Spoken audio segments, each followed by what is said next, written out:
السلام علیکم، میں ہوں انور شاہ۔ آج کے ہمارے پوڈ کاسٹ میں خوش آمدید۔ ہمارا پہلا پوڈ کاسٹ ہے اور آج ہمارے مہمان ہیں ایسی شخصیت، ایسا نام، جنوبی پنجاب کی مایہ ناز کنسلٹنٹ گائناکالوجسٹ ڈاکٹر شازیہ ستار صاحبہ آج ہماری مہمان ہیں۔ ان سے ہم بات کریں گے اور وہ اشرافیہ اسپتال فتح پور میں سرو کر رہی ہیں اور ان کی سی او ہیں۔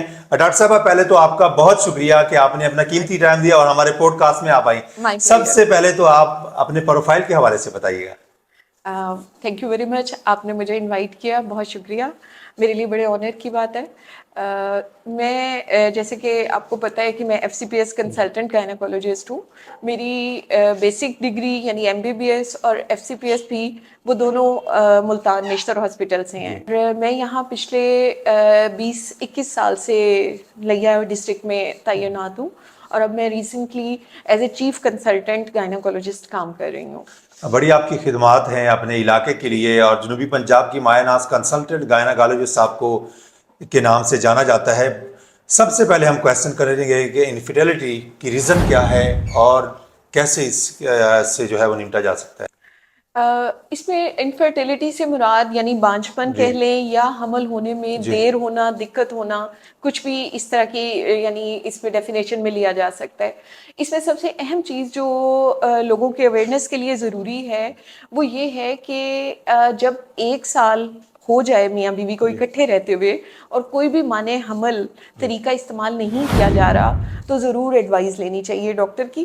اور جہاں تک وجوہات کا تعلق ہے تو اس میں میاں اور بیوی دونوں میں سے کسی میں بھی نقص ہو سکتا ہے۔ لیکن ہمارے معاشرے کا جو کلچر ہے، جی، ہم تو کہتے ہیں کہ عورت ہی علاج کروائے، جی، مرد کو پتہ بھی ہوتا ہے، جی بالکل، لیکن اس کے باوجود وہ بیوی کا ہی سب کو کہلاتا ہے۔ اور سو ان پکچر فیملی میں یہ چیز چلی جاتی ہے، تو اس حوالے سے یہ سب سے امپورٹنٹ پوائنٹ انفرٹیلٹی میں یہ اسپیکٹ ہے، کیونکہ میل ڈومیننٹ سوسائٹی ہے ہماری، اس میں زیادہ تر فیمیل کو ہی رسپانسبل سمجھا جاتا ہے۔ ایون بہت دفعہ ایسا ہوتا ہے کہ 1-2 بچے ہونے کے بعد اگر رکاوٹ ہو گئی ہے جس کو ہم سیکنڈری فرٹیلٹی کہتے ہیں، اس میں اگر فیمیل کو ہی چیک کرانے بھیجتے ہیں، اگر کہہ دیا جائے کہ میل کا ٹیسٹ کرا لیں تو کہتے ہیں پہلے بھی تو بچے ہیں۔ تو میں یہی ان کو بتا رہی ہوتی ہوں کہ اگر 2 بچے پیدا کرنے کے بعد عورت میں نقص پڑ سکتا ہے تو ہسبینڈ میں بھی تو آ سکتا ہے نا، انسان ہے، کبھی بھی بیمار ہو سکتا ہے۔ لیکن ڈاکٹر صاحبہ ایک اور بات بھی اس میں ہے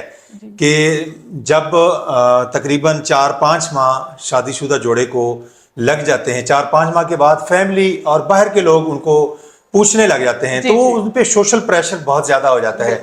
تو اس سوشل پریشر کی وجہ سے وہ کنسلٹنٹ کے پاس بھی نہیں جاتے، وہ عطائیوں کے پاس چلے جاتے ہیں، اور اس کے بعد اس سوشل پریشر اور جو ان کی باہمی جتنی بھی غلط فہمیاں ہیں اس کی وجہ سے کتنے نقصانات اور کتنے لوگ سفر کر چکے ہیں؟ بہت سارے۔ اس کی وجہ سے اتنے زیادہ سٹریس میں آ جاتے ہیں دونوں ہسبینڈ وائف کہ جو شروع کے دن ان کے جسے کہتے ہیں ہنسنے کھیلنے کے ہوتے ہیں، وہ سارے کے سارے سٹریس کی نظر ہو جاتے ہیں۔ اور جب انسان سٹریس میں ہوتا ہے تو وہ نارمل روٹین کے کام بھی اچھے سے نہیں پرفارم کر پا رہا ہوتا، اور سٹریس بھی ایک وجہ ہے مزید ایڈ ہونے کی کہ انفرٹیلٹی ہو جائے گی، کیونکہ سٹریس کی وجہ سے باڈی فنکشن صحیح نہیں ہوگا۔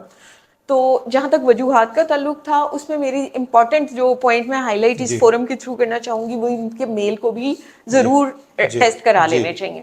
دوسری جو وجوہات ہیں اس میں سب سے اہم چیز جو آج کل کے معاشرے میں دیکھنے میں آ رہی ہے وہ ہارمونل امبیلنس ہے۔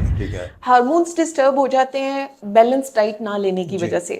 ہمارا ڈائٹری انٹیک بھی اور لائف سٹائل اس طرح کا ہو گیا ہے کہ ویٹ گین یعنی موٹاپا بڑی جلدی ہو رہا ہے آج کل بچیوں کو، فاسٹ فوڈ کھانی یا یہ برائلر بہت زیادہ کھانا اور کولڈ ڈرنکس پینی، ان سب چیزوں کی وجہ سے اس کی وجہ سے بھی یہ ایفیکٹ ہوتا ہے، مطلب لائف سٹائل اور خوراک کی وجہ سے بہت زیادہ امپیکٹ ہے اس چیز کا۔ اور یہ وہ چیزیں ہیں جو کریکٹیبل ہے، جن کو ہم ٹھیک کر سکتے ہیں بغیر میڈیسن کے، یعنی یہ آپ کے اپنے اختیار میں ہے، پیشنٹ کے اختیار میں ہے ان چیزوں کو ٹھیک کرنا۔